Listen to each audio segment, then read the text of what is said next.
Hi Homeworthy, I'm Mary. Welcome to my home in Charleston. I can't wait to show you around. Come on in.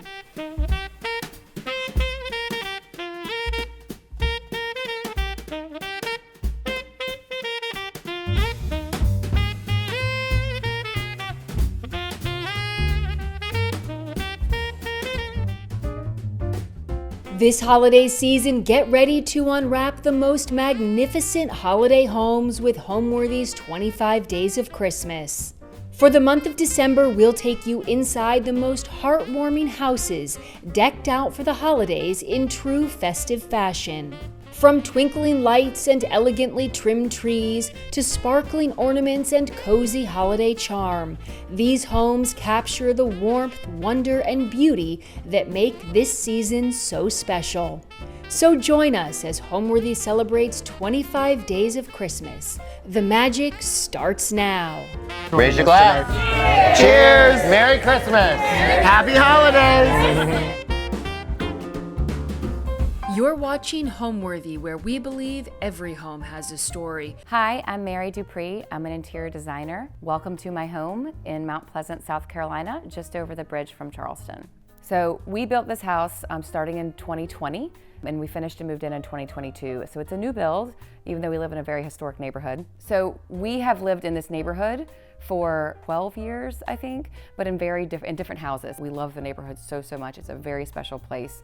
But we realized that we loved each of the houses, but we kind of outgrew them, or we wanted other things, and we toured lots of houses that would come on the market, and we quickly realized that partly because I'm a designer and just because we knew what we really wanted, and no house had exactly what we wanted. So we realized we would need to build. And we found this house at the end of 2019, and I walked into the backyard, and like the trees were blowing and rustling perfectly, and we had all this space and privacy. And I called my husband and I was like, you need to leave work and come here right now and see this space that we found. We love it. We actually bought 2 lots and married them. And it's almost half an acre, which doesn't sound a lot to people who don't live here, but for living so close to Charleston, having land, for a pool and a garden is really special. So they'll have to take us out of here feet first one day because we're never leaving. It's sort of a take on a colonial. We do have a center hallway, big gracious porches. The style, one thing we really wanted when we built it was to keep it as much one level as possible. So there's only like 2 steps up and down in the back, which we love for entertaining. We worked with an architect who's just phenomenal. His name's Daniel Beck. He's a very special architect. We feel lucky to have worked with him. And he has just a very deep appreciation for and knowledge of all types of classical architecture. And so we had a lot of fun working together, and we're a good team, I think, in making sure that we did adhere to all the historical details that we wanted to kind of put in to make it look like it was a house that had been here forever. Like little eyebrows on the corners and the trims of the ceiling detail, the roof details. So I've decorated our house for Christmas, and I think it's decorated in like a very elegant way, but not over the top.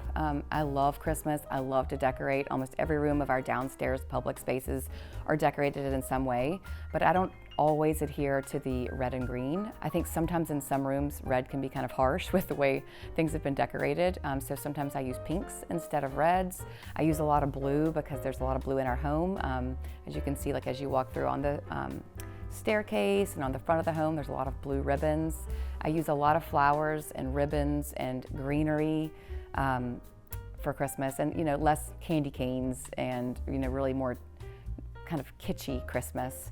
And I like to keep it, like I said, elegant Christmas decorating, not over the top. We don't have to go all full Clark Griswold. I love some twinkle lights inside and out, but it's not over the top.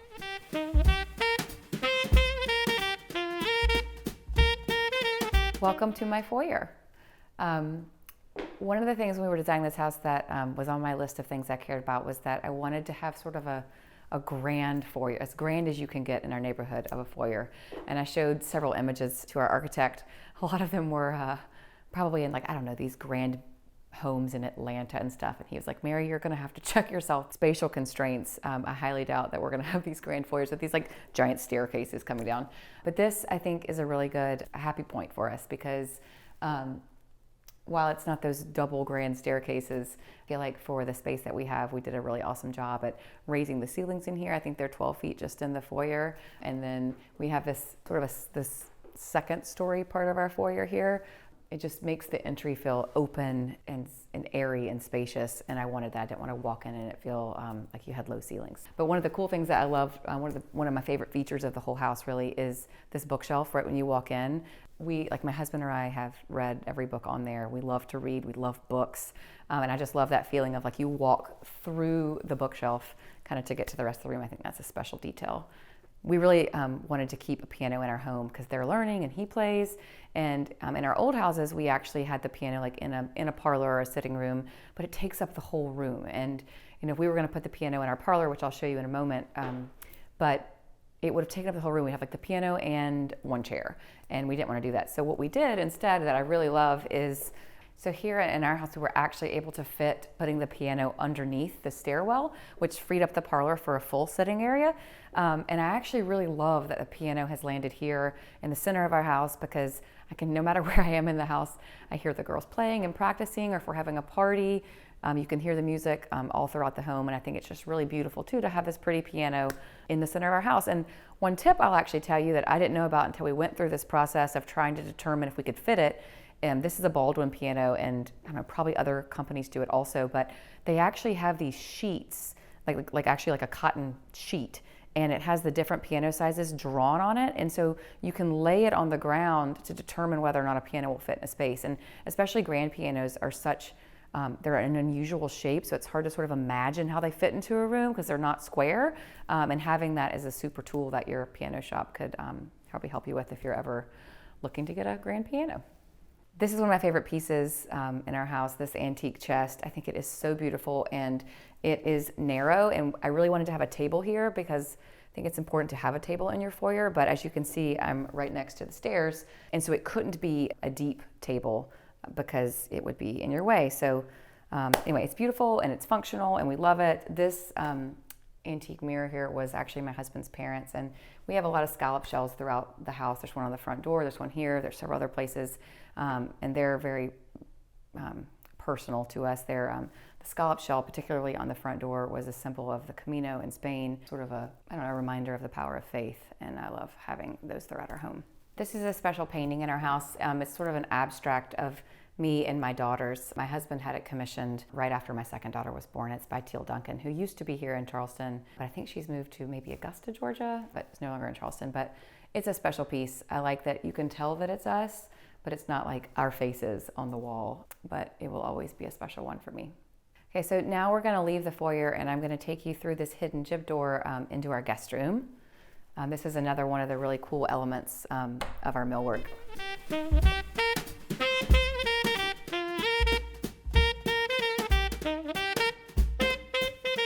So here we are in the guest room downstairs. This is sort of a mini master. We have room for, this is a queen size bed, but there's room for a king size bed down here, and then a walk-in closet, and then a full bath with a zero entry shower. So the thought is that if we ever need to come downstairs for some reason as we age, we will have a space to do that. But right now we really love the idea of being upstairs with our children and closer to them. I love that we were able to incorporate pink in this room without it being overly feminine because of the addition of the blues and blacks and red colors in here. It still has sort of a masculine feminine balance. The walls are a silk woven from Philip Jeffries that I fell in love with so much with this particular material that I actually used it in this room and in another room in our home in a different colorway. But I just loved the colors that were offered, and the material itself I thought was just even richer than using like a grass or something. I loved this silk product. And then I did a monochromatic curtain, and this is a good example of a room that feels very old world to me. The colonial influences of like the rattan, but then we've kept it fresh with the modern art on the wall so that it doesn't start to feel at all stodgy. These are some of my favorite lamps in the house. They were my parents' lamps in their house, and I have inherited them. I love them. They are Maitland Smith lamps, and my dad was the president of Maitland Smith for years, and when I was over in the Philippines a lot as a child, he was working with Maitland Smith, and so a lot of my childhood feels like it's surrounded by Maitland Smith travel or showrooms, and so they kind of hold all the Maitland Smith pieces throughout the house, and Henredon pieces too hold a special spot for me. This is actually another Maitland Smith piece that I love, this tall boy here. It's beautiful and very useful. I keep a lot of gifts inside it. If I need like a candle or something to give somebody as a present last minute, there's lots of notebooks and candles and things stored inside here. And then we have a collection, we have throughout the home a lot of blue and white chinoiserie vases, but I do love it when they're all put here together. I think when you have a collection, it's nice to show it displayed together. It packs a much bigger punch, I think, than just like little pieces throughout a home. And then this mirror was my husband's parents. It's an antique. And then these pieces of art were actually my husband and I got in Vietnam. There's one here, another on this side. And I don't know, they were probably like $20 or maybe less, which is another cool thing about travel, is that you can lots of times get really cool original art that holds meaning to you, like this does to us. That helps us remember this trip, but it doesn't have to break the bank.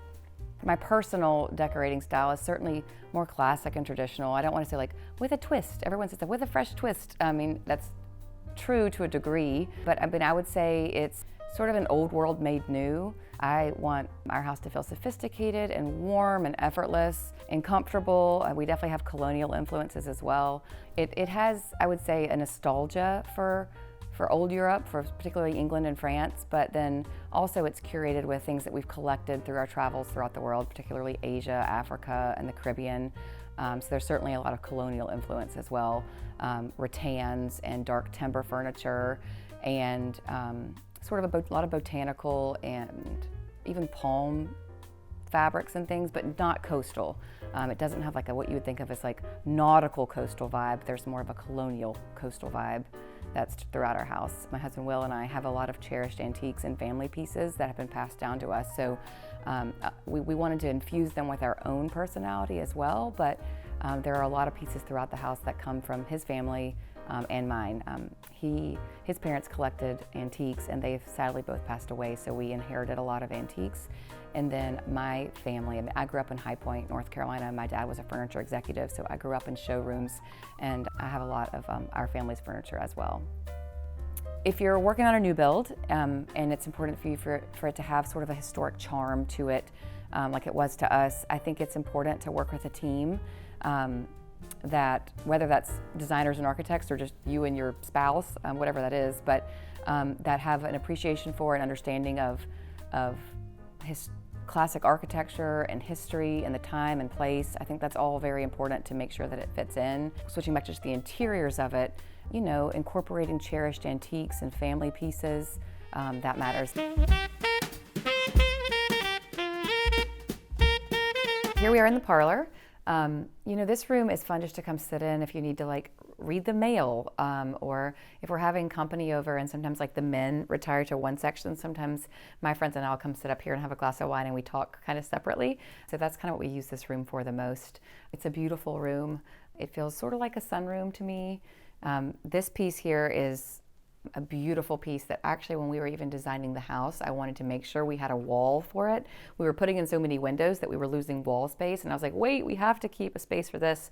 And to be honest, I don't know all of the origins of it. It was my husband's grandmother's, and there's a story about when she bought it however many decades ago and spent the money on it, that apparently her husband was very mad at her. So it's a funny story. But I don't know if it's Indian or Moroccan, but it has beautiful bone inlay, and it's actually a secretary. Like, it has a crack, so I'm not going to pull it down, but this part comes down, and there's chains, and it's actually a secretary. It's got great storage. I keep candles in here, but it's beautiful. It's one of my favorite antique pieces in the home. I think it's really nice to put a touch of Christmas in every room, including this one, but it doesn't need to be over the top. And these paper whites are a way to make it feel Christmassy without kind of going over the top with the reds and greens. And I'll be able to use this on into January.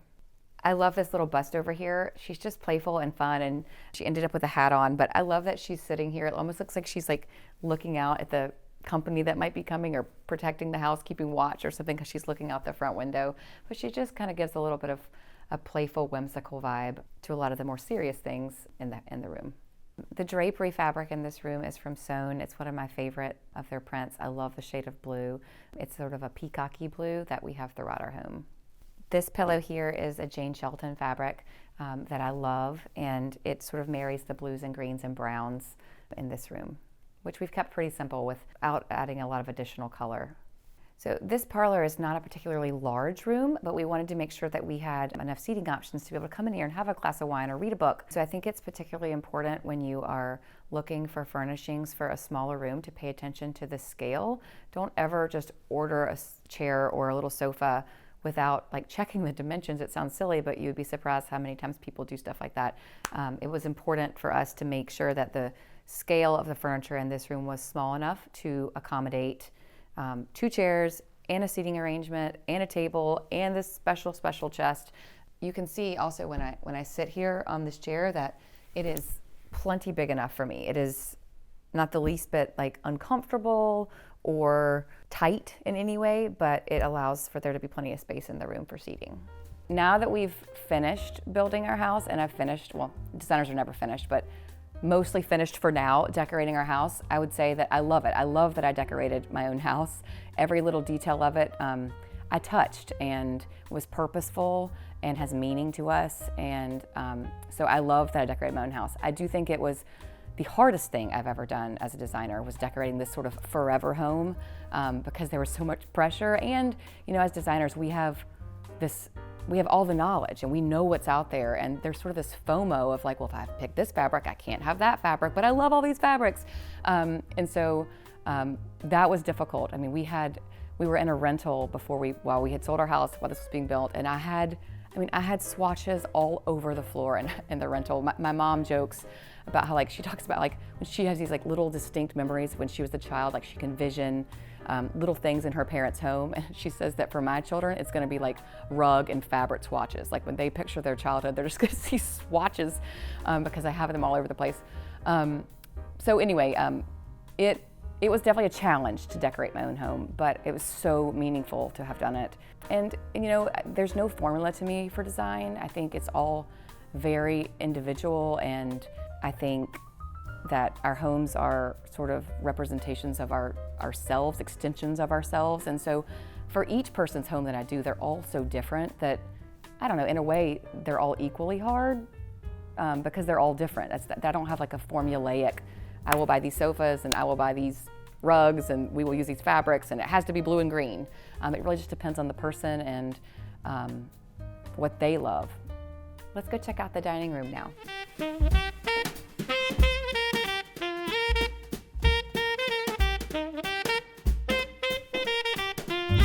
Here we are in the dining room. One of my favorite features of our dining room is these built-in china storage cabinets, which you can see give me plenty of space for all of our extra china. And I also keep tablecloths in them, some of the candles, things like that. And there's 3 of those, and then this space actually doesn't have one, but we hung the art here to make it sort of look like they were all the same. It's a really cool design feature that, like, from this corridor here, the first half of it is the bookshelves from this side, and then the second half is the depth from these china storage cabinets. There are 8 engravings here that we had framed. These are from a 16th century Dutch missionary to Ceylon, which is now Sri Lanka. And these are special to me because they depict the very first churches in Ceylon. And I actually went to Sri Lanka in college to help rebuild houses after the tsunami. So these are really special to me because they're sort of a reflection of our faith with all these churches, but then also of a part of the world that's really special to me. Some of my favorites are, this Herond is my wedding china, and we do still love to use our china here in the South. Another of my favorites actually is on the table right now. It's Wedgwood, and it depicts scenes from Dartmouth, where my husband went to college, and I love that the green is great at Christmas and at Thanksgiving and at Easter, and we use these a lot, and they're sort of unusual. No one else has Dartmouth Wedgwood, so they're a really fun one also. So I've set the table here for a holiday dinner that we're going to have. And this is a room where I actually did use some red, but I also mixed in pink, and it's kind of a softer red, so it's not that like really, really candy cane red in your face. So I like to use greenery a lot around the holidays to decorate the table. It's just an easy, fun, beautiful way to do it and sort of unexpected. So here I've just bought like some greenery at Trader Joe's, like a variety of different types. And then I've laid that right in the center of the table. Actually, this tablecloth has like a blue and green kind of floral design here in the center, which I didn't want visible for the holidays. So it's also a creative way to kind of cover that up. But then I layered the greenery with some artichokes and some pomegranates to bring in that red and green, just in sort of a unique way. And then there's some beautiful candlelight, which this evening will be really, really pretty when we're hosting. And actually, when I set the table similarly to this last year, I didn't even use a center arrangement, but because y'all were coming and I had the flowers, I put them here. But honestly, this could be done too with just the candles and the greenery and the artichokes and the pomegranates. And it's super simple and unexpected and beautiful, easy way to decorate for Christmas. We spend Christmas Eve at a dear friend's home, but we do host dinner here on Christmas night also. And, we a few years back, we have the same thing for Thanksgiving every year. Every year, the Thanksgiving food is the exact same, and we love it. I love that tradition, but we also used to kind of make a similar meal at Christmas, and I don't know, 5 or 6 or 8 years ago, my husband and I were like, we just had turkey. We do not need turkey again. And so we kind of just switched our plan, and this year, now we kind of make something different every year for Christmas, and we talk about with the girls, and they get to help pick what sounds good to them. And so now it just kind of depends on what we're kind of in the mood for.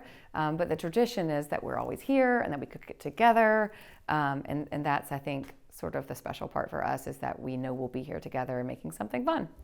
The thing I love the most about the holidays as a Christian is that it's the time that we focus on Jesus' birth. And that's such a, special, uplifting time. I love that everyone at the holidays, I feel like everyone you encounter is so happy and, gracious. I feel like there's a sense of hope and peace that you don't feel in other times throughout the year necessarily. I know it's a hectic time, but it's somehow a warm hectic and a happy hectic time. And I love that. To me, Christmas sort of evokes this warmth feeling, whether that's we make spiced tea, or it's the twinkle lights, or that we have a fire going. On Christmas Eve, we go to a dear friend's house and we have dinner there, and everyone dresses up, and we listen to music, and we dance, and the girl's uncle reads "'Twas the Night Before Christmas," and we watch the Santa tracker, and everyone gets all excited, and we rush home to bed. It's just such a happy time of year, and we just make so many memories as a family at Christmas.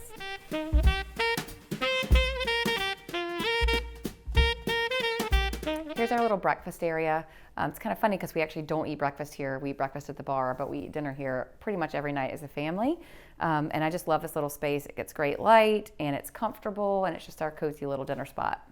This here is a little mini sofa. It's not built in. We had built-ins at our old house, and I didn't love them because they just felt a little more rigid to me, and it wasn't what I wanted here for this house. I do think it's one of the mistakes I made designing this house, doing everything so kind of quickly. I wish that I had taken the time to have it made sort of with angles so that the front was straight, but these little triangles here were actually filled in. So maybe one day I'll switch it out and have a little sofa made that fits in the space a little bit better, but I still think it's super beautiful. I love the fabric.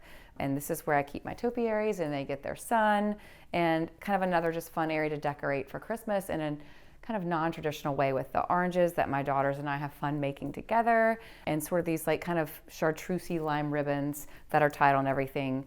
It's in the spirit of the holidays, but it's kind of not the colors that you'd expect. And another thing I'll say, since we just mentioned these oranges with the cloves, is how important I think it is really to like let your children take some of the lead when it comes to decorating for Christmas. This is their home too, and I don't want this house to feel like it's a place that's just looked at and not lived in. I want them to feel comfortable and a part of it. And I mean, after all, the children are the reason that the holidays are so special, and that they should get to be a part of that. Here's our kitchen, which is really just sort of the heart of the home. We spend a ton of time in here, whether we're cooking or talking or doing homework. We're in here most of the time that we're in the house, it feels like. I wanted to keep the cabinetry in here kind of light and neutral, but not white. It's actually a really warm kind of white color that I feel like is timeless and will just never go out of style, and I'll always love it. We have a nice Calcutta marble here that I really like. It had there's a lot of different types of Calcutta, and I forget which one this actually is. I could have told you several years ago. But I love it. I love that it has a lot of warm tones in it, a lot of browns in it that really, I think, tie together a lot of the furniture and other colors in our home. I knew that I wanted marble, and I fell in love with these slabs, and there were only 2 left. I really wanted to have a marble backsplash with a shelf, and there wasn't enough. There wasn't enough marble to do all of this and the island and the cabinets over here, the countertop over here where these cabinets are. So we ended up choosing to do a wood countertop here. It's walnut, and I absolutely adore that we did that. It makes it almost feel like a piece of furniture over here, and it just adds such a warmth to it. And then we also replicated that same wood in our butler's pantry. So it all ties together, and it was sort of a happy accident, and that happens sometimes in design. You can't go in with too perfect of a plan because things happen, and you kind of have to roll with it, but I think it makes for an even more beautiful outcome. The island cabinetry is actually a different color than the rest of the room. I wanted to put a little pop of color, but not too much. It's one of my favorite paint colors, actually. It's Faro and Ball light blue, and I feel like in our house it does look kind of light blue, but it's a color that can look gray or green or blue, kind of depending on your home and the lighting. So it's a color that I love to use. Both this light fixture and the one over the breakfast table are both from Urban Electric, which is here in Charleston, South Carolina. This one you've probably seen in a lot of places. It's kind of tried and true now, but I love it. It fits so well, and I love that pop of color that it adds to the room. This is that same kind of peacocky blue that we have in a lot of the rooms in our house. These oranges here are some of the ones we actually, my daughters and I made last year, and we finished yesterday baking some more for this year that we're gonna add to our garland. We'll do that later today. And then also in the stove, we keep a spiced tea, I think it's called Russian tea, that we keep a lot throughout this year and make and have in the afternoons. And the girls are old enough now that they enjoy drinking it with us.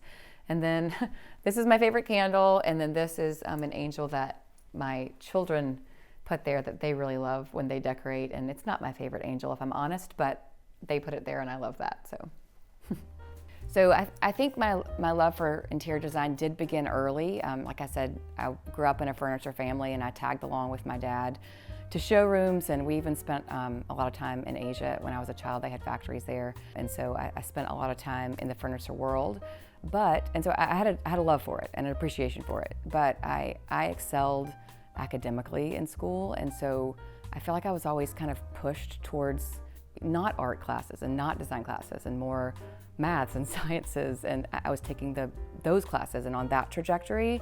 And so I think I didn't fully lean in to my love for design until I was older. I went down a much more traditionally scholarly path first, and then it wasn't until I was pregnant with my first daughter, and the project I was working on from a previous career ended, and I was 7 months pregnant, and so I stopped because I wasn't going to start something new right then. And sort of in the space after having a child, and I had always continued to design our own houses and kind of help a friend here and there, and in that sort of year of time, it sort of just took on a life of its own where I wasn't just doing it for a friend. Like, they would tell a friend, and so the friend of a friend would want me to help, and then suddenly it kind of became a part-time job and then a full-time job. But looking back, I've always had a love for design and fashion and just making everything around me beautiful. So I think that's kind of what led me back to a career in interiors.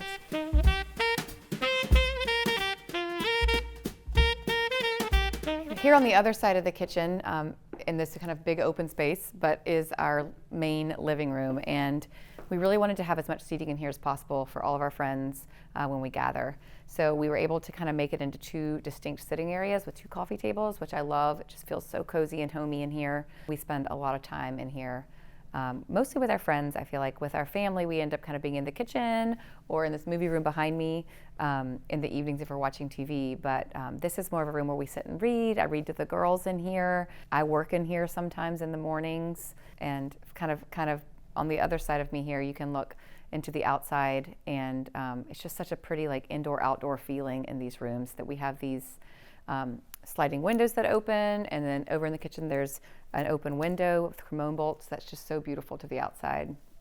So here's our beautiful Christmas tree. My daughter Sophie loves to throw the tinsel all over it at the end. Our ornaments are mostly from our travels, and then we have These ones here that I love so much, there's probably like 50 of them throughout the tree, was a lady who's now since passed away, but she was a dear friend of my husband's mother, and it's a Christmas present. She gave us a ton of these little ornaments that she had made by hand. She gave them to this, in this like leather red box, all these Christmas ornaments, which I thought was such a cool wedding present for somebody. So remember that. It's a good thing to give somebody. But they're very special, treasured ornaments that are always fun to put on every year. And then the rest are from our travels, or they've been gifted to us from friends. But like this one here is Murano glass from Italy. And that purple one is from a friend's wedding in Mexico. And then that's a little Russian doll from when we went to Russia a long time ago. We went there. And then there's Hawaii and Montenegro. Anyway, there's just tons of beautiful ornaments on the tree that they're always fun to go back when we get the box out and we go through them. We're always like, remember when we got this one? Like this particular one here from Montenegro, like this little town had like a ton, this ornament has cats on it, and there's a ton of cats just like roaming the streets of this little town. And we're like, remember those cats? And my daughter loves cats. And anyway, it's just, we always get to recall the funny stories from when we got these ornaments. I didn't really go with any themes this year for wrapping paper for the presents. There's the designer at heart in me wants to do that, but the mother sometimes overrules the designer, and it's just so much fun to wrap them with my children, and they like playing a part in it. And like this little one that my daughter wrapped, and she put one of her hair bows on it, and it's like the cutest thing in the world. And as much as I would love for the presents to all match and be marbled and gorgeous, I mean, you can't beat this. It's the sweetest thing. So it's kind of a hodgepodge, but that's how we like it. Here's our fireplace that, to be honest, we don't use a ton. I wish we used it more, but it's just kind of warm here in Charleston. But we love it. And then here are more of the oranges that we've made. We kind of wrap them up carefully every year, and we're able to save them. And then, so we've used all different types of greenery here, not necessarily just the traditional Christmas greens. And it's a little unexpected to see that, and it still brings a lot of the Christmas spirit into the room. This is a special little lamp that we like. It's again another Maitland Smith piece, and it's just, I love this tortoise, and it's just kind of unexpected. It's a monkey, and he's kite surfing, but it's actually a lamp. It adds some height over here, which is fun, and it's just a really warm glow at night. So it's just another special little guy. Here's one of the little seating arrangements in this living room. I feel like we sit here a lot in the mornings, my husband and I do.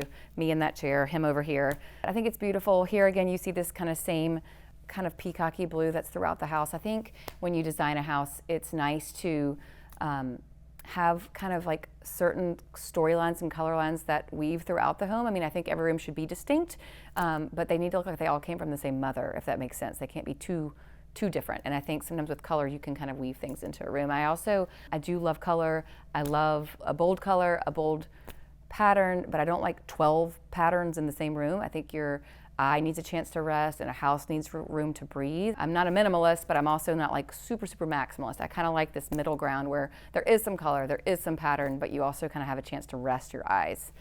One other thing we do every Christmas, it is important to me that we always do Christmas cards, and everybody groans about it, but I love them so much. And every year, we have Christmas cards from every year since my husband and I got married, and they tell such a fun story of our family and how it came to be and how we are now. And then I always put on the cover our current year. So this is our current year's Christmas card.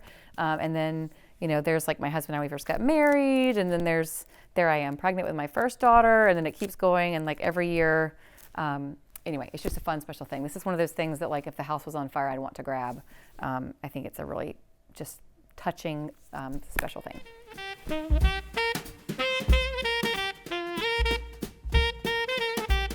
Off the living room here is this little cozy room. We call it the movie room or the blue room sometimes, but it's where my immediate family, my husband and my two daughters and I, spend a lot of our like evening time together. We are like watching a family movie on a Friday night or something like that. It's a small room. Everyone told us it would be too small, but we kind of like it like this. It's cozy, doesn't have a lot of furniture, but it's just perfect for us. There's an extra long sofa here that easily fits the four of us plus some. And then we kind of built it into the wall. We knew we'd need side tables for a drink or a glass of wine. So we actually built it in and used the same trim color. So it kind of goes away, but it's very useful. Here on this side of the room, we have our TV. It's built into the wall, and there's these really soft arches that frame it beautifully. We also have built-ins here where we keep a lot of our games. So there's children's games here. I think more, cards and computery stuff over there. But that just hides away nicely. We have room for everything that we need here in the house. There's a very thoughtful place for all the stuff, which my very type A heart loves. I love this photography in the room. This is by Gately Williams. He's local to Charleston. And this room is just completely monochromatic, but I love it. It's simple. We did this special frame, again, with the rounded edges that I love, the corners. And then we also had it painted in the same color as the trim, so it almost feels like a window that you're looking out, and we love it. You know, what I love most about our home is that it's our home. You know, it's that I feel like I've touched, the children have touched, like every detail in the home and in the design of the home. So I think what I love most is, you know, how personal it feels. Practically speaking, though, I really love that we did our house. It's sort of like a house mullet, business in the front, party in the back. The rooms in the front are more distinct. We have a traditional center hallway, and there's a parlor, and there's a dining room, and I love that we have those individual rooms, distinct rooms with their own personalities. But then the back portion of our house is a little more open, like the kitchen and our main family living rooms, and you can push out to the outside, all the doors open to the outside for entertaining. And so I love that we have this like private entertaining and family space in the back that isn't visible from the street.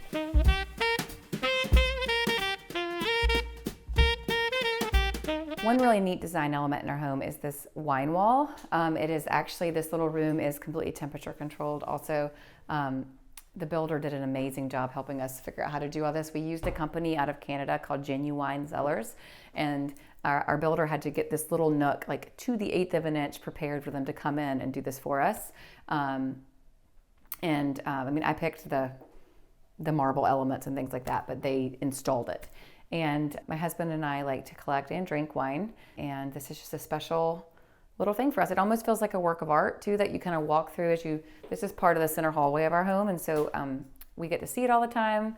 Our friends walk by it, and it's almost like art. We got this on a trip to France, one of our trips to France. This is in Saint-Germain, and we love this Saint-Germain, like arrondissement. That's where we like to stay when we go. So it's special to us, and then I kind of like to pretend that this is my husband and I. He doesn't have facial hair, but otherwise it looks kind of like us. So I was like, we're there, and I love the lines in this. It's all these like linear lines. But I feel like you can feel the movement in this painting, and I really love that about it. I also love that I've never seen another one outside of this, and I really think it's fun to have individual things that aren't like the same art that everyone has. So, this is the powder room right off of the foyer, right off next to the piano, and it's one of my favorite rooms in the house. I think it is so beautiful. It's got this Gracie hand-painted wave wallpaper.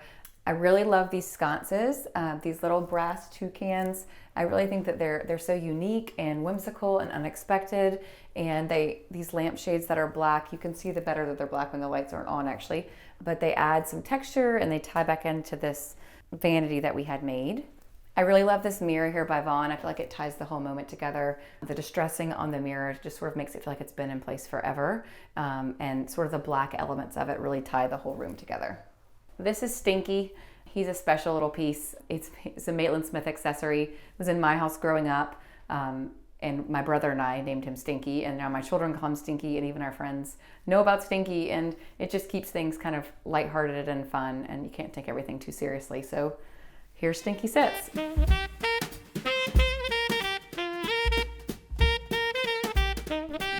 Now we're outside on our back porch. We spend a ton of time out here all year long.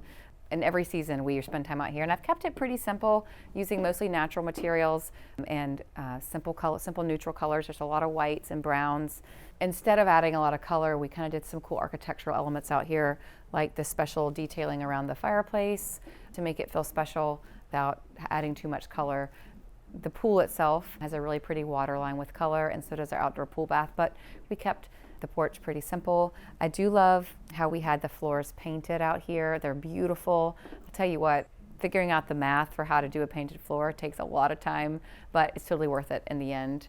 And these here are our sliding doors to our living room. They push all the way open, and it's just a great indoor-outdoor experience. Whether you're outside and talking to people inside or you're inside looking outside, we love to have these opened up all year long. I mean, even today it's like in the 50s, and like I said, with the heat on or the fireplace, it still feels nice to have the door cracked sometimes.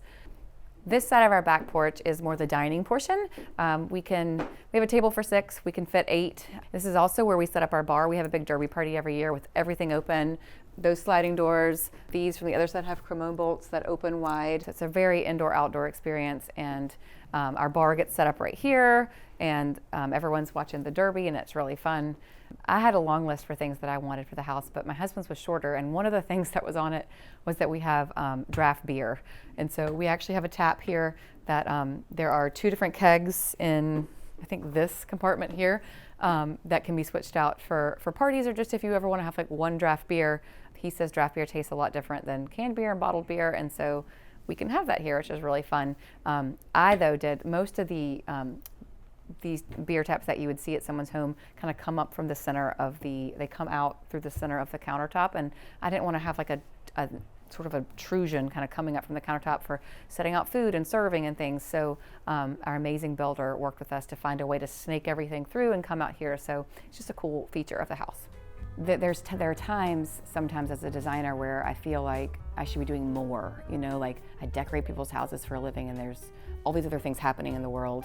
And am I doing enough to just be decorating? But, you know, then I think about what home means and how important our homes are to our happiness and our stability, and our just sense of comfort and well-being. And our homes are sort of this extension of ourselves. And, you know, I think that is important. I think that's one of the reasons why so many of my clients become dear friends, because it's a very truly personal thing to design someone's home. Thank you so much for coming today, Homeworthy. I really enjoy getting to show you around my house and show you all my Christmas decorations, and I hope to see you again soon. Until then, have a very Merry Christmas. Bye. Thanks for watching. Be sure to go to homeworthy.com for exclusive content, shopping guides, and so much more.